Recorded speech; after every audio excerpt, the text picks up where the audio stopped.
We have a shooting from LAPD to show you. This is another egregious instance of police brutality. I wanted to start this from the beginning here. We'll go full screen. They don't have volume for the beginning here, but you can see officers just pull up and shoot out the window. And they're going to show another angle here. It turns out this person was carrying a butane lighter that was L-shaped according to police.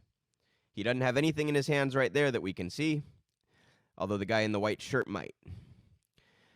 So they claim there was an L-shaped butane lighter that they thought was a gun that caused them to open fire out the window at these people.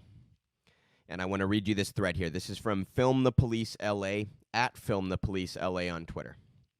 Warning, police shooting, LAPD cops with another gang-style shooting out of a car window. The cops thought the guy, whose back was turned to them, had a gun. In reality, it was an L-shaped butane lighter. I spent weeks trying to get Chief Moore to release pictures of the L-shaped butane lighter, but he refused until they reached the 45-day requirement. And he shows the correspondence there with the chief. The LAPD is shamelessly claiming the suspect raised a gun at the cops as they approached to do a pedestrian stop. The cops are lying.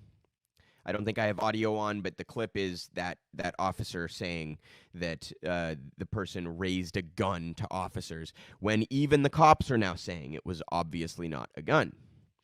3 days prior, the LAPD did a drive-by shooting on an unarmed Jermaine Petit on MLK and Bronson. Cop had one hand on the steering wheel, the other hand firing a gun out the passenger window. The LAPD is on some gang shit. And they show the video here. We can watch this as well.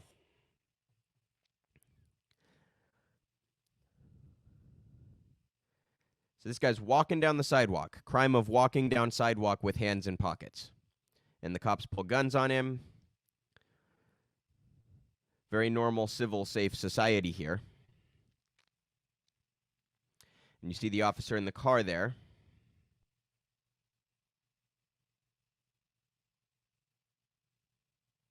Shoots him through the window. This is who the LAPD are. And then they say, officer needs help. Did you notice that in the call? After they shot someone, officer needs help. Unbelievable. They make themselves the victims even when they kill somebody. In that case, LAPD Sergeant Hayho did a drive-by shooting on an unarmed man while children playing in the street. The police drive-by shooting happened on MLK Boulevard, a lot of symbolism there. When the LAPD trends, you know it's related to another fucked up shooting. That's pretty much true. Or it's involving their chief trying to deny another fucked up shooting. Often also the LA Sheriff's Department trends for their gangs, which we, I believe, covered last week or the week before. June 23rd, out-of-control LAPD officer shoots an unarmed man. Cop thought suspect had a gun. No gun was found. LAPD still arrested him for assault with a deadly weapon on a police officer for pointing a non-existent gun at the cop. Shameless. And they show the video of that encounter as well. So there are stats that demonstrate that LAPD and LA Sheriff's Department are both on the higher end when it comes to police violence. I want to emphasize that this is obviously a problem all throughout the country and the world, but there are stats that demonstrate that these particular departments are particularly bad. Obviously, the LA Sheriff's Department currently in a bit of a back and forth with the county who is investigating them for their gangs. And the LA Sheriff's Department executed raids on those who were daring to investigate them for having gangs. Google LASD gangs, by the way, if you've never done that. And here the LAPD engaged in shooting after shooting after shooting. As I say every time we do this, you guys, we need a better institution than this when it comes to enforcing public safety. We need an institution that serves all of us and actually acts in the interest of public safety, which means we need to defund and abolish police and build that institution from scratch.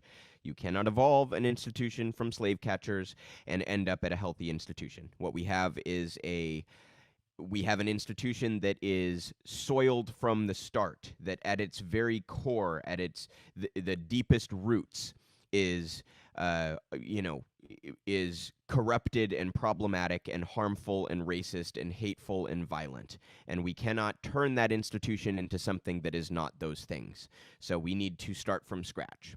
And that means ridding of these departments and building a department that is actually here to serve people and help people instead of constantly inflicting violence upon people and planting evidence on people and committing fraud and lying on warrants. And I mean, just on and on and on and on and on, right? Police are the harmful gangs. Police do inflict a lot of the violent crime in our society. They do not solve it. So, and on that note, I have a thread here from Alec Karakatsanis for you all at Equality Alec on Twitter. Highly, highly recommend that you follow Alec and his work. He is an attorney who has taken to covering the media's coverage of crime and police, and he does a wonderful job breaking down Copaganda and just how prominent it is. Here he says, thread, I have studied crime data and police violence for years. I have come away from this work with the firm belief that police commit many more illegal physical assaults than the number of arrests that they make for serious crime. A few years ago, I also began investigating and winning civil rights cases against police for civil forfeiture. It's when cops take your property and keep it, even if you're never charged with a crime. Cops take more property than all burglary combined. And he's constantly linking to other threads in here, things you guys and things. So please do go follow him if you'd like to learn more. He posts about this stuff quite a bit and references his own work and things quite a bit. So if you want more details, I really encourage you to go follow him. But it's not just cops, it's also jail and prison guards. One of the quiet, profound scandals of our modern world is the number of sexual assaults committed by bureaucrats in over 5,000 jails and prisons. It should shake you to the core. I take just one example. DOJ reviewed tens of thousands of police assaults in Newark and found that 93% were illegal. Each was a criminal assault by cops and could have been prosecuted but wasn't. The scope of police criminality is breathtaking.